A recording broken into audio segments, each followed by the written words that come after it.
오늘 설교의 제목은 충만한 교회라는 제목으로 우리 교회 37주년을 감사하는 이 주일에 말씀을 전하려고 합니다. 교회 37주년이 됐으니 교회에 대해서 좀 생각을 하게 되는 시간입니다.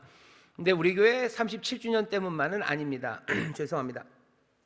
최근에 교회에 대해서 다시 생각하게 하는 여러 가지 일들 그리고 분위기가 우리 주변에 있습니다. 코로나 때문에 교회를 향해서 여러 비난의 목소리가 들려왔었고요. 또 외부에 아니고 교회 안에서도 우리의 예배에 대해서 또 우리가 모이는 것에 대해서 그리고 교회 본질에 대해서 사람들의 고민 그리고 생각하는 시간들이 점점 길어져 가고 있습니다. 그러니 교회를 생각하기 딱 좋은 시간이에요. 아니, 생각해야만 되는 그런 시간 앞에 우리가 서 있습니다.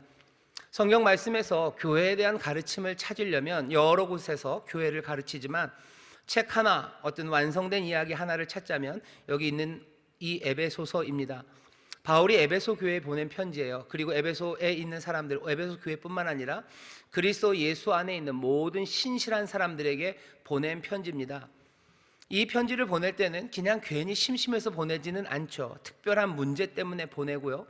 또 에베소 교회에 보낸 편지를 쭉 읽어보면 이건 에베소 교회와 그리고 아마 이 땅에 있는 모든 교회들이 갖고 있는 동일한 문제에 대해서 대답을 해주고 싶은 그런 편지입니다. 처음부터 끝까지 초점은 교회에 붙잡혀 있어요. 그리고 교회가 어떻게 살아가는지, 그리고 교회라는 곳에서 한 몸을 이룬 성도들이 어떻게 살아갈지를 에베소서는 우리에게 알려주고 싶고요, 그리고 전하고 싶어 합니다. 다른 서신서들보다 뭔가 구체적인 문제가 없는 것 같지만 아니요, 그렇지는 않아요. 에베소서에서 밑에 깔려있는 에베소서를 읽으면서 보이는 문제는 굉장히 구체적입니다. 그리고 우리 가운데 아주 와 닿는 문제들입니다. 제가 오늘 본문을 1장 22절부터 23절까지만 읽었지만 사실은 바라는 것은 이번 한 주간 우리 모든 성도들이 에베소서 말씀을 차근차근 성령의 인도하심 가운데 겸손하게 무릎 꿇고 이 말씀을 읽기를 바랍니다. 교회 37주년 때문만은 아니에요. 2020년 다른 어느 때보다도 사람들이 교회에 대해서 많이 물었던 그런 한 해입니다. 이전에 2019년도, 2018년도 사람들이 교회에 대해서 여러 가지 실망과 그리고 부정적인 이야기를 했지만 2020년 같지는 않아요. 그리고 이것들이 훨씬 더 전면적이고 우리 자체의 본질을 물어보게 하는 그런 시절입니다. 2020년이 가기 전에 우리가 좀 대답을 들었으면 좋겠어요. 그리고 그 대답을 찾는 어쩌면 그 시작점, 가장 중요한 곳은 여기 에베소서입니다. 에베소서 말씀을 통해서 우리가 찾아야 되는데 이 말씀을 읽으면서 여러분들에게 힌트를 드릴게요. 에베소서 밑바닥에 깔려있는 문제는요 3가지입니다. 아니, 이건 어디 써 있지는 않아요. 제가 쭉 읽어보면서 지금의 현실과 함께 살펴봤더니요, 에베소서 밑바닥에는 3가지 문제에 대해서 지금 대답하고 싶어하고 이 3가지 문제가 지금 현재 대한민국에 있는 우리 교회들의 문제이기도 합니다. 어떤 문제냐면요, 이 문제를 기억하셔야 돼요. 그래야 에베소서가 생생하게 읽혀집니다. 첫 번째 문제는 교회가 그리고 그 안에 있는 성도들이 세상의 판단 기준으로 빨려 들어가는 문제예요. 세상의 판단 기준들을 그대로 받아들입니다. 그게 교회에서 보여요. 에베소서는 거기에 대해서 대답합니다. 그렇게 살면 안 돼요. 왜? 우리는 더 이상 옛사람이 아니고요, 우리는 새 사람이 되었어요. 한 개인 성도 하나하나가 옛사람이 아니라 새 사람이고요, 교회라는 것 자체가 새롭게 지은 한 새 사람, 결국 예수 그리스도 안에서 한 생명을 만들어가는 새 공동체이기 때문에 옛사람의 모습들을 버려야 하는 게 맞습니다. 세상이 우리를 끌어가는 그 세상의 판단 기준, 거기에 따라가면 안 됩니다. 어떻게 살아야 되는지, 믿음의 사람들은 그리고 교회는 어떻게 살아야 되는지를 알기 위해서 에베소서를 읽을 때, 그래서 여러분들이 특별히 에베소서 후반부의 말씀을 읽을 때 여기에 대한 대답을 찾게 되는데요, 그 말씀들을 그냥 지당한 말씀이라고 생각하고 고개를 주걱거리며 읽으면 아무 대답이 주어지지 않아요. 여러분들 에베소서 후반부를 읽을 때요, 어떻게 읽으셔야 되냐면 세상이 우리를 이끌어가는 것, 세상이 우리를 빨아들이는 그 말씀, 세상에 빨아들이는 것에 반대하라는 이야기예요. 옛사람의 모습, 세상의 판단 기준, 거기에 반대하며 살아라 라고 지금 에베소서 후반부가 우리에게 가르칩니다. 그렇게 생각할 때 에베소서에 있는 말씀들이요 생생하게 우리의 삶에 확 다가오기 시작해요. 예를 들어 볼까요? 에베소 4장에 보면 거짓말하지 말라는 말씀이 있어요. 25절입니다. 그런즉 거짓을 버리고 각각 이웃으로 더불어 참된 것을 말하라. 그냥 당연한 말씀 같아요. 거짓말하지 말고 진실을 말하라는 거네 라고 받아들이면 이건 그냥 밍밍한 어쩌면 도덕책 아니면 윤리책일 뿐이에요. 하지만 거짓을 버려라 라는 말을 어떻게 이해하셔야 돼요? 세상은 너희에게 거짓을 말하라고, 거짓의 삶을 너희에게 요구하고 그리로 들어오게 빨아들이지만 너희들은 그것들을 거부하고 옛사람을 거부하고 진실을 말하라 라는 말씀이 우리 가운데 들린다고 이 말씀을 읽어야 됩니다. 세상은 정말 우리에게 거짓을 가르칩니까? 세상의 가치 그리고 세상의 판단 기준은 우리로 하여금 거짓을 말하게 해요. 노골적으로 거짓을 말하라고도 하고 아주 은근하게 벌어지는 일들이 거짓 그것들과 동조하라는 그 가르침을 계속해서 던집니다. 소위 말하는 정치적인 힘이 있었던 사람들, 이렇게 저렇게 뭔가 권력을 가졌던 사람들이 어떻게 거짓으로 자기의 삶을 편하고 어떻게 거짓으로 자기 후대의 삶까지 도모해 가는지 우리가 보았어요. 그것들을 보면서 알게 된 거죠. 아, 뭔가 살짝 속이는 것이 우리의 삶을 얼마나 편하게 하는지를 알아요. 그리고 살짝 속여도 되는 위치까지 가는 것, 그것들을 꿈꾸게 만듭니다. 여러 가지 정치적인 힘들 아니면 법적인 힘들 그리고 그것들에 능통하고 그런 커넥션들이 많아져서요, 속이는 일을 가능하게 하는 것, 그것이 어쩌면 잘 사는 길이라고 세상은 우리에게 노골적으로 그리고 넌지시 얘기를 하죠. 하지만 그리스도의 사람들은 그 옛사람을 벗어버렸어요. 거짓을 말하는 것, 그건 우리에게 해당치 않습니다. 세상에 빨려 들어가면 안 돼요. 세상이 그렇게 말하고 노골적으로 은근하게 아니면 그 모든 커넥션과 네트워크를 거짓의 세상을 만들어 놓았다 할지라도 우리는 거기에 빨려 들어가는 사람이 아니라 새 사람으로 살아가야 합니다. 분을 내지 말래요. 당연한 말이죠. 아니요, 이거 당연하지 않아요. 세상은 우리에게 분내라고 가르칩니다. 분내야 돼요. 하지만 성경은 뭐라고? 우리의 새 사람은 분내는 거 아니다. 너희들 분내어도 죄 지으면 안 된다 얘기해요. 세상이 언제 우리에게 분노하라고 합니까? 분노하라고 합니다. 꼭 이건 정치적인 이야기만은 아니에요. 여러분들이 뭐라 그러죠? 그런 거 뭐라 갑자기 무슨 센터에 전화를 해요. 전화를 할 때 곱게 말하면 잘 안 들어줍니다. 곱게 말하면 이리저리 전화 돌려요. 전화 돌리고 말도 안 하는 소리들 계속 해대고, 그러면 어떻게 해야 되는 거예요? 분내야 돼요. 화내야 돼요. 높은 사람 바꾸라고 얘기하고, 너무 책 잡힐 만큼 신고당할 만큼은 아니어도 아주 험한 말들 그리고 센 말들, 그런 말들 해야지 되는 세상, 그런 세상을 만들죠. 분을 내어야지 살아요. 그러니 적절하게 분내는 방법을 사람들은 배웁니다. 그 전화 받는 사람들에게 분내는 것만 아니에요. 식당에서도 분내는 방법을 배워요. 내 자녀에게 어떻게 화를 내는지를 배워야 된다고 생각해요. 직장에서도 내 동료에게 화를 내는 방법, 내 밑에 있는 사람에게 화를 내는 방법, 어쩌면 내 위에 있는 사람에게도 내 분노를 표시하는 방법, 그런 것들을 배워갑니다. 그리고 그것에 능숙해지기를 바라는 거죠. 세상의 그 판단 기준을 따라가지 말라고 얘기하는 거예요. 그러지 말아라. 우리는 분내도 죄를 지으면 안 된다. 사람들 마음을 이리저리 조종하고 사람들 화나게 하고 내 분노를 표현해 주면서 협박하는 것, 그것이 옳은 길이 아니라고 우리에게 분명히 가르쳐줘요. 교회는 지금 세상의 판단이 우리를 빨아들이는 그곳에 그냥 쉽게 넘어갑니다. 그러니 하나님의 자녀처럼 살지 못해요. 우리를 부르신 부르심으로 살지 못해요. 당당함과 자부심, 그런 것들 사라진 채로 예수를 믿는다고 해서 달리 살 줄 알았는데 그냥 자꾸 거기에 끌려가는 자신들을 보면서 우리의 사명, 부르심, 우리가 갖고 있는 자부심, 그 모든 것들이 하나하나 쓰러져 가기 시작하는 거죠. 에베소 뒤에 나오는 어떻게 살아라는 모든 말씀들은요, 그러니 세상의 판단 기준으로 우리를 빨아들이는 것에서 반대하라는 이야기로 들으셔야 돼요. 심지어 뒤에 나오는 전신갑주를 입으라 라는 말씀도 마찬가지입니다. 전신갑주를 입으라는 거, 그 앞에 뭐가 있죠? 우리는 싸움하는 사람들이에요. 세상의 권세 잡은, 공중 권세 잡은 자들과 우리는 싸워요. 세상은 뭐래요? 싸우지 말라는 거죠. 세상의 공중 권세, 세상의 분위기예요. 그냥 그때는 맞고 지금은 틀리고, 아니 지금은 틀리고 그때는 맞고, 온갖 그 분위기들 거기에 맞춰 살아가라고 하지.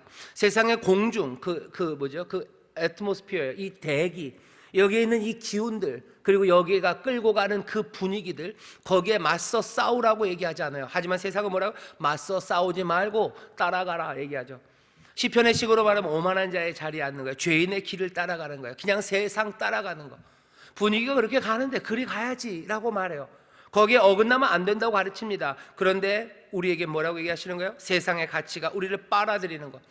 어쩌면 수영장에 그거 뭐죠? 물 빠지면 몽땅 다 빨려 들어가는 것처럼 그 빨려 들어가는 곳에 빨려 들어가면 안 된다고. 너희는 옛사람 아니고 이제는 새 사람이라고. 그 사람들이 하나님의 부르심이라는 그 영원한 것과 또 하나님의 자녀라는 당당함으로 살아가는데 거기에 자꾸 빨려 들어가면 어떻게 돼요? 사명, 부르심 그런 것들에 대해서 부끄러워요. 아니 생각하고 싶지 않아요. 하나님의 자녀라는 거, 하나님의 나라라는 거 그것들이 뭔지 희미해집니다. 왜? 자꾸 빨려 들어가기 때문이에요. 그것과 싸우는데요, 싸운다고 해서 또 육체의 방법으로 싸우는 거 아닙니다. 싸우는 방법은 믿음으로 싸우는 거예요. 구원으로 싸워요. 진리로 싸워요. 의로 싸워요. 기도하며 싸워요. 그렇게 싸워나가라고 세상이 말하는 방법과 또 다른 방법으로 그 일들을 싸우는, 전혀 다른 세상의 판단, 세상의 가치와 전혀 다른, 세상이 우리를 빨아들이는 것과 다른 방식으로 살아가라고 우리에게 얘기하셔요. 오늘날 교회는 다시 한번 이 이야기를 들어야 됩니다. 왜? 에베소 교회나 아니면 그리스도 안에 신실했던 모든 사람들이나 우리 인천 순복음교회나 지금 한국 아니 세계에 있는 모든 교회들은 여전히 물 빠지듯이 그렇게 빨아들이는 그 세상의 가치, 그것과 싸우고 있기 때문입니다. 여기서 무너지기 시작하면 뭐가 뭔지 모르는 교회가 되기 시작하는 거예요. 교회를 다시 생각하는 이 시절에 에베소서 말씀을 읽으면서 뒤쪽에 이렇게 살아라는 말씀을 여러분들에게 힌트를 드립니다. 그냥 공자님 말씀이네, 좋은 말이네, 아는 말이네 하고 고개를 끄덕이지 마시고 세상이 그 반대를 말하고 있다는 것, 그것들을 염두에 두시고 이것이 얼마나 위험하게 거슬러 가는 것인지를 염두에 두시고 이 말씀을 읽으면 지금 이 시절이 어떤 시절인지, 지금 우리가 싸워야 되는 싸움과 걸어가야 되는 길이 무엇인지 점점 분명하게 보이기 시작합니다. 두 번째, 에베소서를 읽을 때 여러분들이 가져야 되는 힌트는 이 지금 에베소 교회와 모든 시절에 그리스도 안에서 신실한 사람들에게 공통적으로 나오는 문제입니다. 그 문제를 밑바탕에 깔고 읽으셔야 돼요. 그 문제는 뭐냐면 그리스도인들로 사는 의미, 그 의미에 대한 혼란이 에베소 교회 그리고 그리스도 안에 신실한 사람들에게 있습니다. 다른 말로 하면 사명이에요. 우리를 부르신 부르심이 희미해지고 그리고 혼란해지는 그런 시절에 우리는 빠져 있습니다. 교회가 뭘 해야 되는지 모르겠는 거예요. 교회가 뭘 해야 되는지를 모르겠어요. 교회가 뭘 해야 되는지를 모르고 무엇을 위해서 여기서 존재하는지 그것들에 대한 방향이 헷갈리기 시작합니다. 밖에서 말하는 사람들의 이야기, 안에서 일어나는 이야기들, 모든 실망스러운 것과 비난, 그리고 아까 말한 것처럼 세상에 빨려 들어간 우리의 연약함, 이런 것들을 보면서 교회가 부르신 부르심의 그 위대함과 그 선하심을 잃어버려요. 다시 에베소서 말씀을 읽으셔요. 우리에게 온 편지예요. 우리에게 편지를 보냈어요. 사명과 부르심을 희미한 그 교회, 사명과 부르심이 희미해진 에베소 교회와 그리스도 안에 있는 신실한 사람들에게 다시 한번 이 편지 말씀이 오는 겁니다. 어떻게 살아야 되는지 잘 모르시겠어요? 내가 어떻게 살아야 되는지 이젠 잃어버렸습니까? 내 삶의 방향과 의미가 희미해졌습니까? 교회는 어디로 가야 되는지에 대해서 이런저런 이야기를 듣다 보니 우리가 방향을 잃었습니까? 그렇다면 에베소서 말씀을 잘 읽어보세요. 이 말씀을 읽다 보면 우리에게 분명히 대답하셔요. 나는 여기 하나님의 자녀된 나는, 이제 하나님 나라 백성 된 나는, 하나님의 가족이 된 나는 무엇을 위해서 살아야 되는지, 내 존재의 목적이 무엇인지 여러분들 여기서 발견합니다. 사람들은 물어봐요. 인생의 존재의 목적이 어디냐고 물어봐요. 하지만 대답을 해주면 그것들을 영접하지 않아요. 이것 말고 다른 게 있었으면 좋겠다는 거죠. 내 마음에 드는 거, 그건 내 오라는 거죠. 그때까지는 고개를 짜우뚱짜우뚱하면서 안 받아들이겠다는 거예요. 하지만 여기 에베소서 온 편지가 있습니다. 에베소 교회와 그리스도의 신실한 사람들, 우리의 문제를 알고 주시는 거예요. 방향을 잃어버린 사람들과 방향을 잃어버린 교회를 향해서 지금 오시는 대답에 여러분들 마음을 여시고 이 말씀을 읽으실 때 우리가 나아가야 되는 것과 우리를 부르심 그 사명이 분명해질 줄 믿습니다. 그냥 여러분들에게 숙제만 던져드리는 것 같아서 죄송하지만 그게 유익이 되기 때문에 이 숙제를 던져드려요. 이번 한 주간 에베소서 읽으면서요, 이 두 가지에 대해서 답을 찾으셔요. 오늘 주셨어요. 이 말씀 읽으시면 됩니다. 세 번째, 에베소서 밑바탕에 깔려있는 문제, 에베소 교회와 그리스도 안에서 신실한 사람들, 모든 교회, 어쩌면 21세기 우리에게 있는 그 같은 문제가 여기 에베소서 밑바탕에 보입니다. 그 문제는 뭐냐 하면, 우리가 믿는 이 믿음이, 그리고 이 교회라는 것이, 그리고 내 신앙이라는 것이요, 하찮아 보인다는 거예요. 이게 별것 아닌 것 같이 보입니다. 교회가 별것 아닌 것 같아요. 내가 믿는 믿음이 별것 아닌 것 같아요. 하나님이 나에게 주셨다는 그 생명이 별것 아닌 것처럼 보이는, 어쩌면 그 가치에 대한 의구심입니다. 의심이 생기는 거예요. 자부심 없어요. 교회가 그렇게 자부심 가질 만한 게 아니고, 예수 믿는다는 게 그렇게 자랑스러운 것 아니고, 교회가 그냥 별것 아닌 것처럼 보이는 그 상황이에요. 어떻게 그럴 수 있습니까? 에베소서가 그렇습니다. 앞에 있는 1장부터 2장, 3장까지 쭉 읽어보세요. 이건 그냥 갑자기 신학적인 설명을 하려고 일로 와봐 공부 좀 하자 라고 설명해 주는 게 아니에요. 하나님을 믿는 믿음에 대해서, 그리고 우리를 부르신 부르심에 대해서 여러 가지 방법으로 설명할 수 있어요. 하지만 에베소서를 쭉 읽어보면요, 그 톤이 어떤 방향으로 가냐면요, 믿음을 가진 사람들과 그리고 교회에 대하여 계속해서, 나쁜 말로 하면 뭐예요? 펌프질하는 거예요. 이 사람들 일으켜 세우는 거예요. 너희들이 믿는 믿음이 뭔지 봐라. 너희들이 믿는 믿음, 너희들이 믿게 된 것, 이건 그냥 너희들의 결정이 아니에요. 만세 전부터 하나님께서 그 신비한 은혜와 그 작정하신 가운데 너희를 택하셨다. 너희를 부르신 거다. 그렇다고 해서 너무 펌프질이 터지면 안 돼요. 그러니 너희가 구원받은 거, 이건 은혜로 된 거지. 너희가 잘해서 된 거 아니지. 오직 그 은혜를 인하여 믿음으로 말미암아 된 거지. 그러니 자랑할 건 아니지만, 우리가 뭘 했다고 자랑할 건 아니지만, 이건 세상에서 없는 가장 귀한 것을 너희가 가졌다고 교회를, 그리고 믿음의 사람들 계속해서 격려하고요, 그리고 부추기고 그 자부심을, 그 영광을 이 사람들에게 보여줍니다. 어쩌면 이 시절에 뿐만 아니라 모든 교회의 시절마다 뭐가 필요해요? 이 자부심과 영광에 대한, 하나님의 영광으로 가슴을 터뜨리게 하는 그 충만한, 불어넣는 바람이 필요해요. 왜? 우리가 압니다. 교회라는 게 얼마나 연약한지 알기 때문이에요. 고린도전서에서 바울이 그러죠. 우리를 부르신 부르심을 봐라. 우리를 부르신 부르심을 봐라. 말이 복잡하고 고상하지만 간단하게 말하면요, 니들 주위를 좀 둘러봐라요. 교회 와서 교회에 있는 사람들을 좀 봐라. 여기 보면, 너희들 보면 고린도 교회에서 얘기하는 거예요. 우리 가운데 학식 높은 사람 없고 문벌 좋은 사람 없고, 그렇게 별 볼 일 있고, 그리고 그렇게 강한 사람 없고, 세상의 눈으로 보면 약한 사람들, 그 사람들만 모였지 않냐요. 하지만 하나님께서 연약하고 부족한 우리를 들어서 뭐 하는 거예요? 오히려 강한 사람들을 부끄럽게 여기시고 우리를 들어서 하나님의 영광의 일을 이루신다고. 연약하나 우리에게 주어진 사명의 그 찬란함과 그 위대함, 그것들을 보라고 고린도 교회 사람들을 가르치고 깨우치고 깨어나게 한 것처럼 같은 일이에요.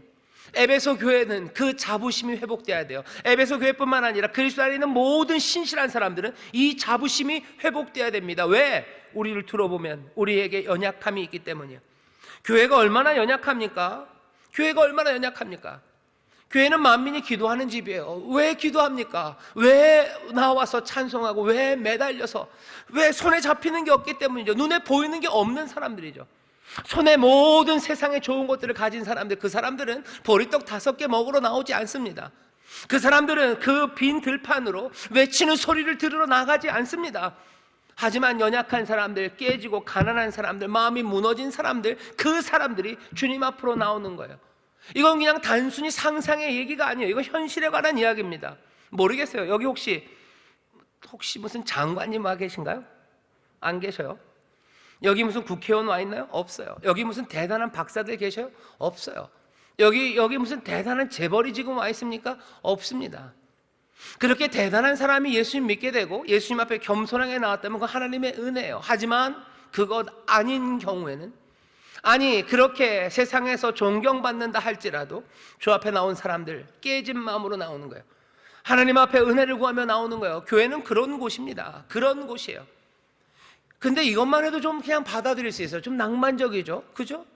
연약하고 부족하고 삶에서 그 조건이 그냥 험악한 곳이어도 뭔가 주님을 바라보는 그 신앙심, 그것들은 괜찮아 보여. 하지만 그건 우리 자신을 제대로 말하는 건 아니에요. 세상에, 그 얘기는 교회 바깥에 우리보다 세련된 사람들 훨씬 더 많습니다.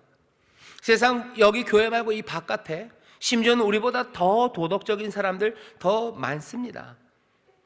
우리 안에 있는 연약함은요, 그냥 물질적인 연약함만은 아닙니다. 우리 안에 포악한 그 폭력이 우리 안에 있어요. 아주 순전하고 순진하고 부드럽고 온유한 사람들의 모임 있어요. 세상에 정말 세련되고요, 정말 부드럽고요, 그리고 정말로 좋은 말 하는 사람들, 그런 사람들 모임 밖에 있어요.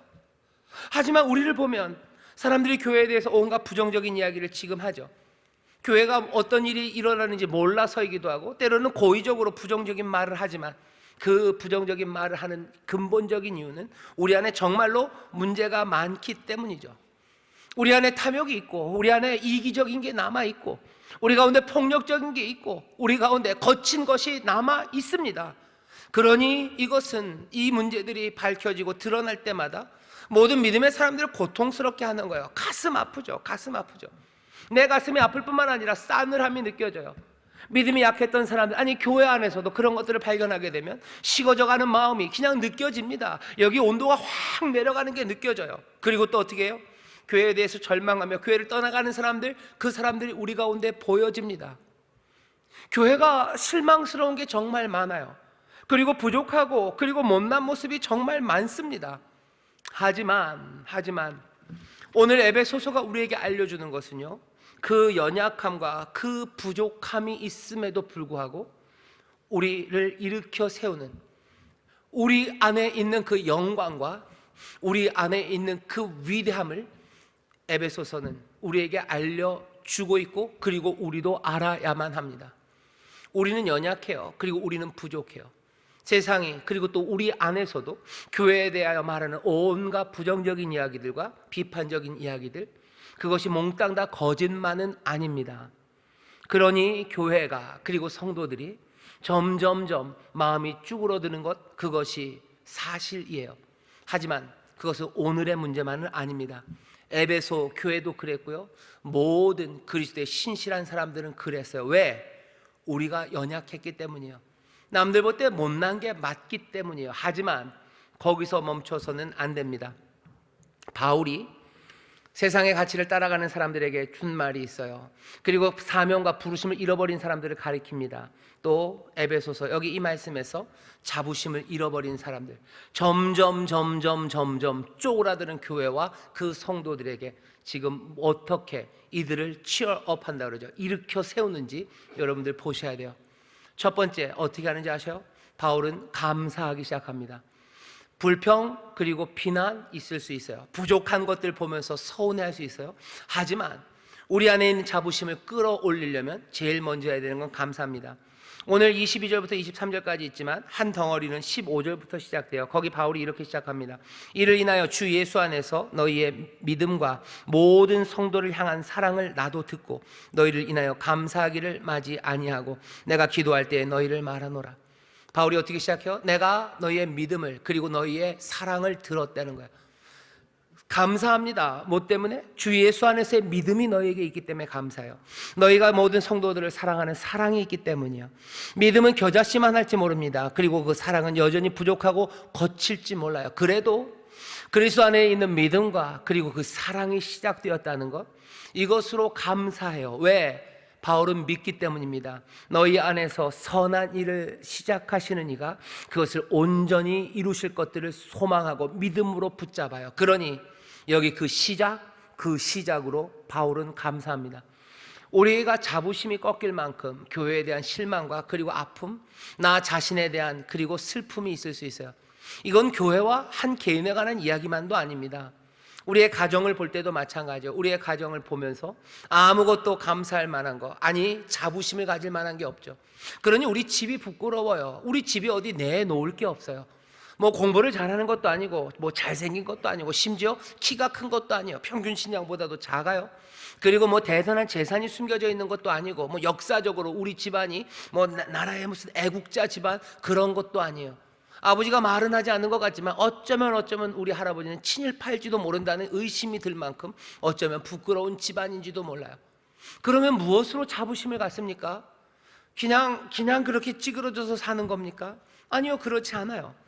시작은 어디서부터 시작합니까? 감사부터 시작하는데 우리 안에 있는 믿음, 우리 안에 있는 사랑, 그것으로 감사하기 시작합니다. 인천 순복음교회 주 예수를 믿는 믿음이 우리 가운데 있어요. 분명히 작으나 현실입니다. 우리 안에 서로를 향한 사랑이 있어요. 부족하죠. 연약하고 거친 사랑이고 또 그리고 그 믿음은 여전히 작을지 몰라요. 하지만 그 믿음과 사랑은 하나님께로부터 우리에게 온 것, 이 시작이 우리 가운데 이제 펼쳐지기 시작하니 여러분들 그것 붙잡고 감사하시기를 주의 이름으로 축원합니다. 우리 가운데 믿음이 있습니까? 예, 아멘이요. 우리 가운데 사랑이 있습니까? 아멘. 그렇다면 감사하셔요. 그때부터 자부심, 그리고 다시 일으켜 세워지는 그 삶이 시작됩니다. 감사함으로 시작하셔요. 바울은 또 어떻게 합니까? 기도합니다. 너희를 인하여 감사하기를 마지 아니하고 내가 기도할 때에 너희를 말하노라. 감사하고 기도하며 시작하는 겁니다. 그때 자부심은 생겨요. 마지막입니다. 뭐예요? 알아가기 시작해야 돼요. 오늘 여러분들에게 전해드리는 거예요. 세 가지. 에베소서가 교회를 향해서 세 가지 문제에 대답한다고 그랬죠. 세상의 가치로 빨아들여가는 것과 그리고 소망, 그 부르심을 잃어버리는 것에 대해서 대답한다고 그랬어요. 아이고, 손가락이 이상해졌습니다. 그리고 세 번째 뭐라 그랬죠? 자부심에 관해서 그랬는데 이 자부심 이야기를 제가 하고 있는 거예요. 자부심이 일어나기 위해서는 뭘 해야 된다고요? 감사해야 돼요. 그리고 기도해야 됩니다. 그리고 뭐 해야 돼요? 아셔야 돼요. 뭘 아셔야 돼요? 바울이 기도하는 건 하나님을 알게 되기를 기도한대요. 에베소 교회는 어떻게 해야 됩니까? 하나님을 알아야 내 자부심이 생깁니다. 나를 알아야 내가 자부심이 생길 것 같죠? 내 안에 뭔가 좋은 것들을 찾아내야 내가 자부심이 생길 것 같죠? 아니요. 내가 나를 보면서 자부심을 찾아가는 게 아니라 바울은 뭐라고 해요? 하나님을 알아가면서 내 삶에 자부심이 생깁니다. 말씀을 읽어볼게요. 17절입니다. 주 예수 그리스도의 하나님 영광의 아버지께서 지혜와 계시의 정신을 너희에게 주사 하나님을 알게 하시고 너희 마음 눈을 밝히사 그의 부르심의 소망이 무엇이며 성도 안에서 그 기업의 영광의 풍성이 무엇이며 그의 힘의 강력으로 역사하심을 따라 믿는 우리에게 베푸신 능력의 지극히 크심이 어떤 것을 너희로 알게 하시기를 구하노라. 하나님을 좀 더 아는데요. 어떤 알입니까? 하나님의 부르심을 아는 거예요. 하나님의 부르심이요. 하나님이 기업이 되시며 하나님께서 능력을 주시며 그리스도를 통하여 역사하시며 이 모든 부르심과 기업이 되심과 그 능력을 주심과 그리고 그리스도를 통한 일하심은 하나님께서 혼자 여기서 십자수 뜨시는 게 아니고 하나님이 뭐 하시는 거예요? 우리에 관하여 우리와 관계를 맺고 또 우리의 그 관계 안에서 일하시는 그 생동감 넘치는 사건들이요. 그것들을 아는 거예요. 내 연약함이 아니라 우리의 못남과 부족함이 아니라 하나님을 알아가는데요. 하나님이 우리를 부르셨다는 거예요. 하나님이 우리에게 기업을 주셨다는 거예요. 하나님이 우리에게 능력을 주셨다는 거예요. 하나님이 그리스도를 통하여 우리 가운데 일하신다는 거예요. 그것 알아가기 시작해요. 내 안에 있는 무엇으로는 내 삶의 자부심이 생겨지지 않아요. 내 잘남으로 안 돼요. 내 훌륭함으로 안 돼요. 내 감성의 풍부함으로 되는 것 아니고 내 지능의 똑똑함으로 되는 것 아니고 내가 만들어놨던 내 역사가 우리를 자부심 만드는 거 아니에요. 무엇을 통해서요? 온전히 하나님, 그 하나님을 아는데 그냥 하나님 저 멀리 계시니가 아니라 그 능력의 하나님, 은혜의 하나님이 우리를 부르시고 우리의 기업이 되시고 또 우리 가운데 능력을 더하시고 우리 가운데 역사하시고 일하심을 점점점 알아가기 시작할 때 우리의 삶에 새로운 자부심이 생겨나게 되는 줄 믿습니다. 하나님이 그 백성들에게 주시는 특권이에요. 하나님이 그 사랑하시는 자들에게 주시는 놀라우신 능력이에요. 그것들을 볼 때만 내 삶의 자부심이 생겨납니다. 우리를 다스리시는 그리스도, 그 그리스도가 우리에게 주어지셨음을 알 때 그 유익이 내 것이 되는 것, 은혜로 받는 것, 그것이 우리 가운데 있음, 그것이 우리 가운데 임재하심, 우리를 채우심, 그것 바라볼 때 내 삶에 자부심이 생기는 것이지, 내가 내 안에 무엇을 바라봄으로 내가 훌륭하고 내가 자부심으로 어깨를 펼 수 있는 것 아닙니다. 내가 나를 보면요, 내 안에는 온갖 허무한 것과 어두운 것 그리고 혼돈이 있을 뿐이에요. 가시나무새 이런 노래 있죠. 내 안엔 내가 너무 많대요. 뿐만 아니라 요즘 나훈아가 노래에서 테스 형 불렀는데요, 소크라테스가 그러죠. 너 자신을 알래요. 너 자신을 알아라 라는 말을 듣고 소크라테스의 말을 들어서 나 자신을 알아가기 시작하면 내 안에 뭔가 아름다운 보화가 보이나요? 아니요. 소크라테스의 결론은 그런 거 아닙니다. 소크라테스는 뭐라고 얘기해요? 너 자신을 알아라. 알아가면 결국은 뭐만 남아요? 무지만 남아요. 나는 무지하다는 거, 내가 정의에 대해서 안다고 생각했는데 정의가 뭔지 모르고, 아름다움이 뭔지 안다고 생각했는데 아름다움이 뭔지 모르고, 영혼이 뭔지 안다고 생각했는데 그게 뭔지 모르는 무지만이 남는데요. 그런데 무지한 사람이 어떻게 알아갑니까? 무지한 사람은 알아갈 수 없어요. 그러니 소크라테스나 플라톤이 말하는 건 뭐예요? 그냥 하늘로부터 우리가 이미 알고 있는 진리들을요, 그냥 그 망각에 갇혀 있는 것들이 하나씩 깨어져 나올 때 우리가 진리를 발견한대요. 그 얘기는 우리가 만들어내는 거, 우리 안엔 선한 게 없어요. 결국은 그냥 그렇게 돌려 말하는 거예요. 결국은 우리 안에 뭔가 좋은 게 있다면 우리에게서 나온 게 아니라 이전부터 거기서 왔다는 이야기, 그 이야기를 하나님 빼고 말하려니 그렇게 신화처럼 얘기하는 겁니다. 우리는 그렇게 얘기하잖아요. 아주 간단하게 얘기해요. 우리는 부족하고 연약하고 아무것도 아니나 하나님께서 우리에게 능력을 주시고, 하나님께서 우리를 부르시고, 하나님이 우리 가운데 새 역사를 이루셔서 우리로 하나님의 백성이 되게 하시고, 우리로 하나님의 가족이 되게 하시고, 그 영원한 나라를 살아갈 수 있는 그 영광을 우리 가운데 두셨다고 말합니다. 자부심이 없는 교회들, 그리고 자부심이 없는 성도들, 나 자신과 우리의 형편, 그것들을 들춰보지 마셔요.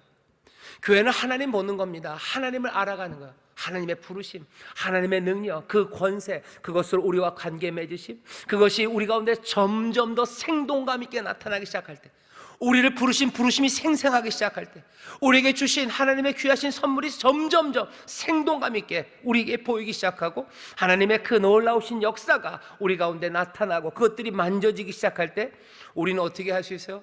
우리는 연약하나 하나님의 은혜가, 하나님이 우리의 기업이 되시고 그 능력과 권세가 우리에게 있으니 우리는 서서히 일어서기 시작하는 겁니다. 마지막으로 알아야 되는 것은 오늘 설교의 가장 중요한 부분입니다. 교회가 그리스도의 몸인 것과 교회가 그리스도의 충만임을 여러분들 기억하십시오. 이건 그냥 마음에 담아 놓으셔야 돼요. 바울도 그냥 그렇게 가르치는 거예요.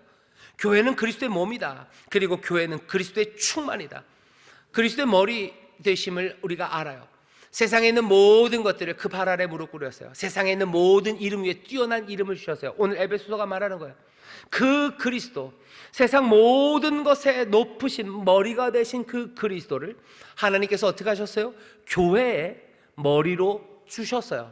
은혜의 선물처럼 그리스도는 교회의 머리로 우리 가운데 오셨습니다. 그래서 교회는 뭐가 됐어요? 그의 몸이 됐어요. 세상의 모든 것에 그리스도는 머리셔요. 하지만 이 그리스도를 교회에 주셔서 이제 오직 세상에서 교회만이 그리스도의 몸입니다. 오직 교회만이 그리스도의 몸이에요. 어떤 것도 그리스도의 몸은 아니에요. 모든 것의 머리이시지만 그 머리 대신 그리스도의 몸은 교회만입니다. 머리 되었다는 건 다른 거 아니에요. 그 권세예요. 다스리심이에요. 세상의 모든 것들을 다스리시는 이 그분의 몸은 뭐밖에 없어요? 교회밖에 없어요. 모든 것을 다스리셔요. 하지만 교회만이 그분의 몸입니다. 그리스도의 충만이에요. 어떤 그리스도? 만물 안에서 만물을 채우시는, 충만케 하시는 분, 바로 그분의 충만이 교회예요. 만물 안에서 만물을 충만케 하신대요. 만물을 충만하게 하신다는 건 여호와 하나님께서 그 영광으로 세상을 충만하게 하시고 채우시는 것처럼 그 영광으로 채우시는 거예요. 예레미야서 23장에 보면 하나님의 다스리심을 피할 수가 없어요. 왜? 여호와는 온 세상에 충만하기 때문에 가득해요. 하나님의 다스리심이 이 온 세상을 다 덮고 채웠기에 그 밖으로 나갈 수 없어요. 세상은 그 영광으로 가득합니다. 그리스도는 누구시요? 만물 안에 만물을 채우시는, 그 다스리심과 영광으로 채우시는 그 그리스도가 계신데요, 그 그리스도의 충만은 다른 것 없어요. 교회만이 그리스도의 충만입니다. 왜? 그 그리스도가 교회에 특별한 것을 주셔요. 그 교회에 당신의 영을 주셔요. 그 교회에 당신의 은혜를 주셔요. 그리고 당신의 은사를 주셔요. 그러니 교회가 그리스도의 충만, 만물 안에서 만물을 채우시는 이, 만물을 충만케 하시는 이의 충만은 오로지 교회뿐입니다. 세상에 있는 모든 것의 머리 되신 이의 몸이에요. 세상을 몽땅 영광으로 채우시고 그리고 능력으로 다스리는 이의 오로지 충만은 교회입니다. 왜 그렇게? 몰라요. 하나님이 그렇게 사랑하시고 하나님이 우리에게 그리스도를 머리로 주셔서 우리를 몸이 되게 하셨어요. 교회는 우리가 연약하고 부족하고 우리 안에 있는 사람들은 세상의 기준으로 봤을 때 별것 아닌 것 같지만 절대로 우리가 놓칠 수 없는 것, 세상은 모를지 몰라도 우리 믿는 사람들은 항상 기억하고 마음에 새겨야 되는 것, 교회는 그리스도의 몸이에요. 그리고 교회는 그리스도의 충만입니다. 우리가 잘나서가 아니에요. 우리에게 그리스도를 머리로 주셨고 만물을 채우시는 이가 우리를 충만하게 채우시기에 교회는 그리스도의 충만, 교회는 그리스도의 몸입니다. 교회가 못났다고 해서 여러분들 고개 숙이지 마셔요. 우리가 연약하고 우리 가운데 바보 같은 짓들을 우리가 너무 많이 했다고 해서 여러분들 고개 숙이지 마셔요. 적어도 겸손하게, 우리가 잘난 건 아니에요. 우리에게 있는 모든 능력과 유업이 있다면 그거는 오로지 그리스도 안에서 그리고 그리스도를 통하여 우리에게 주어지는 거예요. 내 잘남은 아닙니다. 하지만 우리 함께 있는 이 교회는 그리스도의 몸이고 그리고 그리스도의 충만이에요. 교회는 그러니 고개를 듭니다. 자부심으로 일어섭니다. 내 잘남은 아니에요. 하지만 내가 아는 하나님, 그리고 그 하나님께서 그리스도를 통해 우리 가운데 주신 것과 우리 가운데 행하신 놀라운 역사와 그 선물 안에서 교회는 그리스도의 몸과 그리고 그리스도의 충만이 됩니다.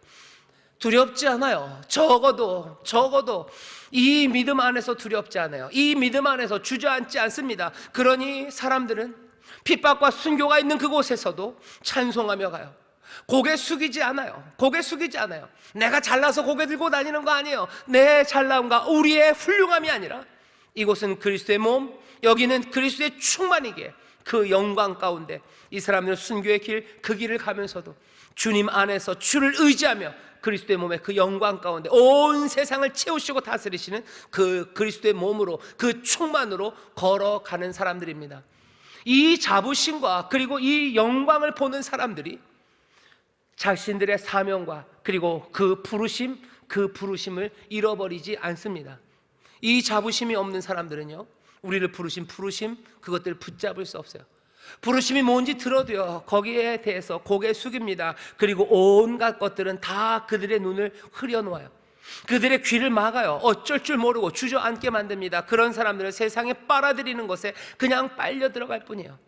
자부심이 없으면 빨려 들어갑니다. 하지만 우리가 연약해도 그리스도의 몸이고 내가 부족해도 여기 그리스도의 충만, 오로지 한 충만과 몸이 여기에 있다는 것, 그것을 간절히 붙잡는 사람들, 겸손하나 이 영광을 놓치지 않는 이 사람들이 온전한 믿음으로 우리의 그 부르심을 감격으로 붙잡고요, 한 걸음 한 걸음 우리를 빨아들이는 세상의 가치에 기도하며 성령님 의지하며 그 복음으로 무장하며 서로를 정말로 붙잡아 하나씩 그 생명의 길을 걸어갑니다. 지금은 서로를 붙잡아 줘야 되는 시절이에요. 우리의 정체성이 무엇인지 다시 한번 마음에 심어줘야 되는 시절이고, 세상에서 우리가 감당해야 될 사명이 무엇인지 분명히 보아야 되는 시절입니다. 에베소서 말씀 다시 한번 숙제처럼 드릴게요. 아니, 여러분들에게 드리는 선물입니다. 제가 드리는 거 아니에요. 주께서 우리에게 주시는 편지예요. 주님께서 우리에게 주시는 대답이에요. 많은 질문들이 있으셨죠? 이 질문에서 여러분들 답을 찾으세요. 하지만 그 질문이 분명해야 됩니다. 빨아들이는 것에서 어떻게 살까? 사명과 부르심을 잃어버린 사람들에게 뭐라고 말씀하시나? 자부심을 잃어버린 사람들에게 뭐라고 말씀하실까? 여러분들 그 길들을 하나씩 정해놓고 이 말씀들을 읽어보셔요. 우리의 마음을 뜨겁게 하는 말씀이에요. 성령으로 충만하게 하시고 그리스도는 놀라우신 은혜와 은사로 우리를 충만하게 하셔요. 바라는 건, 그리고 또 기도하는 것은 우리 인천순복음교회가 정말로 충만한 교회, 그리스도의 충만이신데 그리스도가 채우시는 은혜와 은사가 충만하고 성령의 또한 충만케 하시는 그 충만이 우리 가운데 가득해서요, 세상의 어떤 것에도 무릎 꿇지 않고 세상의 어떤 시련과 그 말들에도 바람 빠지지 않는 자부심으로 가득한 사람들, 하지만 한없이 주 안에서 겸손한 사람들, 그 귀한 신앙으로 한 걸음 한 걸음 부르심의 상을 쫓아 선한 일을 위하여 하나님의 영광에 찬송이 되는 그 삶을 향하여 하나씩 하나씩 빛의 사람으로 새 사람을 입은 사람들답게 성령의 능력으로 걸어가기 시작할 때 그 발걸음은 이 땅을 걷는 하나님의 영광이 됩니다. 그 발걸음과 그 순종의 여정은 그리스도의 충만, 세상을 가득 채우신 영광과 그 다스리심의 온전함이 여기 이곳에, 그리고 우리 교회가 걸어가는 그곳에, 그리고 여기 사랑하는 우리 성도님들이 살아가는 삶의 터전이 그리스도의 충만과 그리스도의 몸이 하나하나 보여지는 그런 귀한 곳, 하나님의 영광이 드러나는 곳, 하나님 또 영광 받으심으로 우리에겐 더 큰 은혜가 넘치고 새로운 변화의 선물들이 부어지는 그런 소망의 땅으로 변화가 될 줄 믿습니다. 자부심으로 일어서시기를 주의 이름으로 축원합니다. 부정적인 이야기 많이 들리고 우리가 못나고 중요하지 않는 것 같고, 하지만 외우셔야 돼요. 그리스도의 몸, 우리는 그리스도의 충만, 세상을 다스리시는 분의 몸이고 세상을 채우시는, 영광으로 채우시고 다스림으로 채우시는 그분의 충만이 교회예요. 내가 잘나서 아니고 우리가 훌륭해서 아니고 온전히 하나님의 역사와 그 관계 안에서, 그리스도 안에서 그 모든 유익과 특권과 그리고 그 선물이 우리 가운데 있음을 잊지 마시고 함께 감격하며 주를 따르는 우리 모두가 되고 또 우리 교회가 되기를 주의 이름으로 축원합니다. 그래서 여러 가지 말들이 있는 이 시절에 마음 꺾이지 마시고 오히려 자부심으로 일어나시고 오히려 겸손하게 순종하며 나가시고 그렇게 단단함으로 걷는 여러분 되시기를 주의 이름으로 축원합니다. 기도하겠습니다. 하나님 감사합니다. 우리의 연약함을 아십니다. 우리의 부족함을 아십니다. 그러나 은혜로 우리를 부르셨고, 그러나 영원 전부터 우리를 택하셨고 하나님의 자녀됨과 교회를 이루심이 얼마나 위대한 일이요 또 얼마나 놀라운 일인지를 우리로 기억하게 하여 주옵소서. 연약한 우리를 보며 아버지 하나님 무릎 꿇고 고개 숙이는 이들이 아니라 우리를 부르신 이를 보며 우리 가운데 새 일을 행하신 하나님을 바라보며 우리의 머리가 되시고 우리의 충만이 되신 예수 그리스도를 바라보며 하나님 정말로 자부심으로 일어서는 교회, 하나님 또한 그렇게 일어서는 귀한 성도들 되게 하여 주시옵소서. 아버지 하나님, 그러나 이 모든 것이 우리의 잘남과 훌륭함이 아닌 것을 알기에 가장 겸손함으로 하나님 앞에 가장 겸손함으로 주님의 손을 붙잡고 그 안에 거하기를, 늘 성령으로 충만하기를, 그리스도의 은혜로 충만하기를 간구하오니 성령님이시여 우리 가운데 임하시고 늘 은혜로 우리를 채우시사 한 걸음 한 걸음 우리의 부르심의 상을 쫓아 표대를 향하여 가장 선한 일을 향하여 하나님 성령 안에서 참된 길을 걷는 우리 모두가 되게 하여 주옵소서. 감사드리며 예수님 이름으로 기도하옵나이다. 아멘.